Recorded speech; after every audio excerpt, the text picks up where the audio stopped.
Fear Not, Episode 62. Hi, I'm Billy Atwell, and I believe that consistently facing your fears is the only way to realize your truest self and to make those confident choices that will help you to obtain your deepest held hopes and dreams. I have faith that this podcast series will show you that you are not alone, that it will strengthen you and give you courage to face your fears, and that it will help you to permanently cross over into a life of living beyond your fears. Join me on this journey as we listen and learn from others as they share their experiences in facing and overcoming their own fears.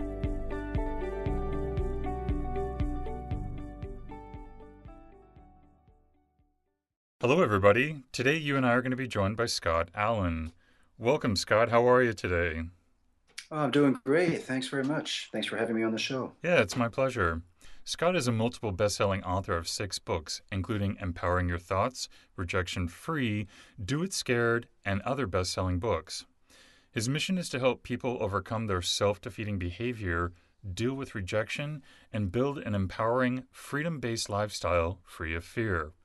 With a deep passion for teaching, building life skills, and inspiring others to take charge of their lives, he is committed to a path of constant and never-ending self-improvement. Scott resides in Western Japan, where he spends most of his time traveling, writing, and counting the many gratitudes of life. Scott, would you take a few minutes to fill in the gaps and maybe give us an additional brief glimpse of your personal life? Sure thing. Thanks for the great intro. Yes, my name's Scott Allen, and I'm an author, and I write books that help people to get unstuck, overcome their obstacles, and conquer their fear. And I've recently published a new book called "Do It Scared," and I think maybe we can get into that a bit later. But I live in Japan, by the way, and I'll just give you just a brief glimpse into that. So how I got here, I've been here for going on 20 years, I guess. And, I'm originally from Canada. And when I was living in Canada, I decided one day that, I wanted to change my life. I wanted to change everything. And I was going to travel the world, which is something I'd never done before. And getting into the topic of fear, it was something that really scared me, because I'd never done anything like that before. So I just sold all my stuff and I found a job overseas. And I took I guess you could call it a leap of faith.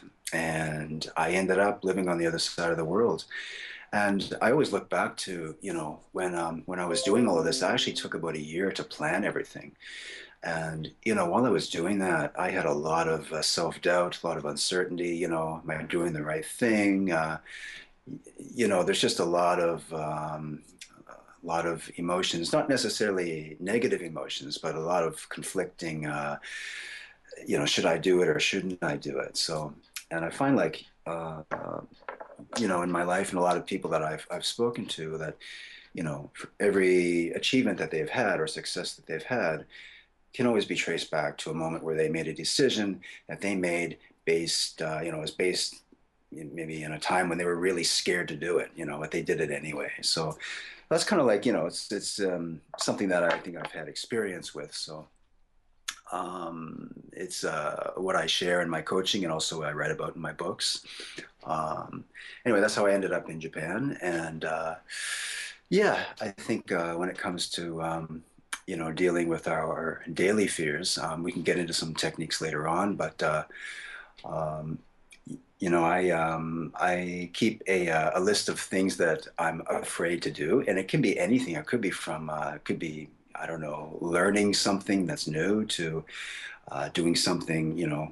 I think in a sense we're all afraid to try something new, especially if we're afraid of failing at it, right? So. Why don't we get started by having you sort of help us to understand what fear is? Sure. Well, fear is one of those things that we all have, and it's, I don't look at it as something like, it's not something that we can just eliminate and say, you don't just get rid of your fear and say, okay, well, there, I'm done with it, and and leave it behind you. It's something you always have, right? So what I talk to people about, and what I discuss in my coaching is that you're going to have fear no matter what, and it doesn't matter. I think it doesn't matter who you are. You could be the CEO of one of the biggest companies in the world, and you're going to experience a level of fear. Now, your level of fear will be different from somebody else, but you're still going to have that depending on what type of business you're in or what. And a lot of it is also internal as well, right? So it's not always the things out there that are fearful, but the fear actually comes from within you. Um, it's really an internal thing, and depending on how you interpret your fear, is going to that's going to have a lot to do with how you approach it and how you can overcome the fear as well. So what it is to me basically is like fear is it's not really so much an obstacle. I mean it is, but it's something that you can actually gain strength from, right? Because the only way to build up your confidence, or one of the ways to build up your confidence, is to do the things that you're afraid of, right? So if we do the things that are easy, we stay within our comfort zone, and maybe we're having some success at something, but we're not taking it all the way because we're still staying within our comfort zone. And when you step out of that, you're stepping into a different zone. Call it the fear zone, I guess. But once you step into that zone, um, that's when a different type of reality takes over. It's like, and that's when you start to really question yourself, like, well, geez, should I be doing this? I haven't done this before.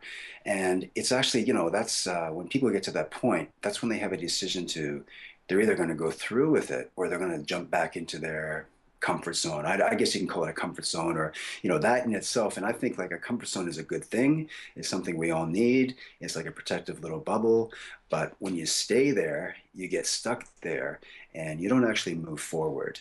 And I think fear is an opportunity. It's an opportunity to move forward. Like I told you my story about, moving to the other side of the world. Now, at the time, I had a lot of fear about that. It just, and of course, people were telling me, and, you shouldn't do that. You don't know what you're getting into. You're leaving your job and your family, like, my parents, and what are they going to do if something, and so, there was just this whole, I don't know, there's just this whole conflicting, I guess, the fear mindset that I was really struggling with, right? But I mean, that was a long time ago. But even to this day, it's something I still deal with on a daily basis, and I know a lot of other people do as well. So, um, and so I guess what it is, like I mentioned, yeah, it's an opportunity. It's an opportunity to take a chance to do something you've never done before, um, and you might fail and you might not, but failure is part of the. That's we're all afraid of that. And most of us are afraid of that, but that is that's part of the success blueprint, I think. So. Would you maybe share a technique with us to help deal with the self-defeating thoughts? Because that seems to be where most people sort of fail, to use that word, when it comes to fear, because those thoughts seem to be real and they're just imaginary. So, what could you recommend for us to help us sort of break through that illusion and move beyond, step into the fear and to have that opportunity to grow and to change? Yeah, that's a good question. For me, I look at it as like actually you mentioned the self-defeating thoughts, and that's as it is. I'm actually that's the topic of my next book. So I've been doing a lot of research on that, a lot of talking about it, and a lot of the things that we think we're afraid of. Again, we think that those things are out there somewhere, and that if we protect ourselves and say, okay, well, I'm not gonna take a risk, I'm not gonna do this, or we think that we're going to be avoiding the fear. And that's what a lot of people, and myself included, try to do. Is we try to every day, even though we're not aware of it, but we try to maneuver around the fear, try to avoid it, try to pretend it's not there, and we think that we think we're getting away with something, right? But actually, what you're doing is you're avoiding the opportunity that you have to do something really great with your life. So what I do is I try to make myself, I guess, accountable, right?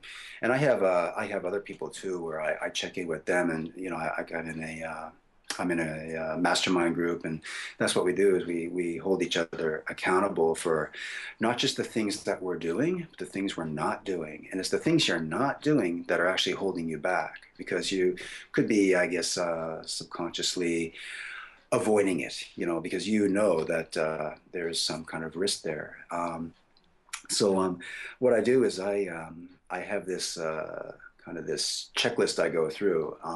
One of them is like a list of daily habits that I target, and one of them is like I'll make up a list of the things that I'm avoiding. So everybody. I think a lot of people will make up a to-do list. A checklist of things that they're going to do for the day, and this is my checklist. Well, I have another checklist that I make, and it's the things that I'm avoiding because for whatever reason, I don't want to do it.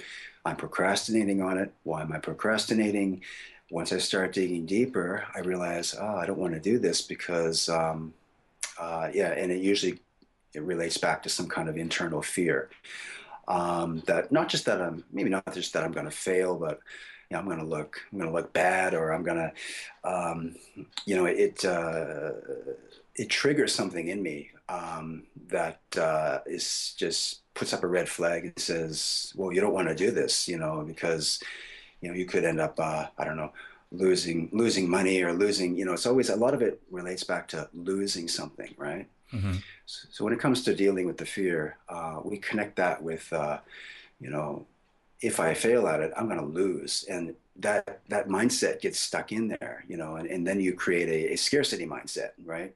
Which just takes you further down the rabbit hole. So I've got a list of, daily habits that I target, and it keeps me accountable. So one of them is, to make a fear list, the things that I'm avoiding. Um, and getting into avoidance, like the avoidance issues, for example, I may use television as a way to numb out. Like there's something I know I should be doing, but I'm not going to do it because I don't want to. So I'm going to go and distract myself. And there's a million ways we can do that nowadays, right? Um, so I try to keep myself accountable when it comes to recognizing the distractors that I'm using, because those are just like those just come out of nowhere, really. Like, and anyway, so yeah, I would say one of the really good technique is to make a fear list for yourself, and if you have somebody, could be it could be your spouse, could be a business partner, somebody who holds you accountable to these things. You don't have to go through it alone, right? So when you make lists, um, do you do something to sort of reward yourself to reinforce staying constant and accomplishing those things on your list? Okay. Yeah, I mean, I think the reward is in, doing something and succeeding at it, and also letting people know that you tried this thing and you did it, and not just to get recognition, but my reward comes from like if I teach something, like if I took action on something and I'm successful, and I tell that to somebody, and they go and do the same thing, right? Now, they may not have the same result, but somebody is benefiting from an action that you took. And for me, that's a reward. I don't really need anything like I don't have to go out and buy myself an ice cream, or anything like that. But I like to, the reward is in helping other people to overcome their fears. And when I see them taking action on something that I did, then that also encourages me to take it to the next level as well. Scott, I know in your book, Do It Scared, you have a chapter about how to reject the current life that you have in favor of the life that you want. And I was hoping that you could talk about that a little bit more with us today. Yeah, sure thing. Yeah, it was a very important chapter for me because a lot of people will get to a point in their lives where they get stuck. Maybe they got out of school, they went into college, they got a job, and they got to a point where they just realized, like, whoa, I don't really want to be here. How did I end up here? And the thing is, a lot of people will just accept their situation as it is, continue on. Maybe they're not happy, probably not happy, and they'll just keep going as it is. And that's happened to me a couple of times. And I actually stopped and I thought, I can change all of this, right? And I was dealing with two types of fears there. One was the fear of sticking in a situation that I didn't want to be in, and that was what I wrote about in the book. Um, right? And once you realize that you're in a situation you don't want to be in, you can reject that, and you can create the situation that you do want to be in. You don't have to accept, uh, you know, a bad situation because you can always change it. And I've written a couple of books on rejection and overcoming rejection. Well, one of them is using that as a positive force. You can say no to what you don't want and go after what you do, and that's about creating the life that you do want. And that's one of the topics I feel very passionate about because I've seen it work. I know I've used it for myself, and I'm still doing it to this day. Just chipping away at the little fears that are holding. You can chip away at those little fears that are holding you back. You may not transform your life overnight, but you have to go back, and it all begins with recognizing that, if you are in a situation that you don't want to be in, you can say no to that. And then you can start to create an action list that moves you away from that situation. So, Scott, if someone wants to connect with you, what's the best way for them to do that? well, you can jump over to Amazon.com and you can find me at Scott Allen. I currently have 6 books published, and I'm working on a couple more. I'm always working on something.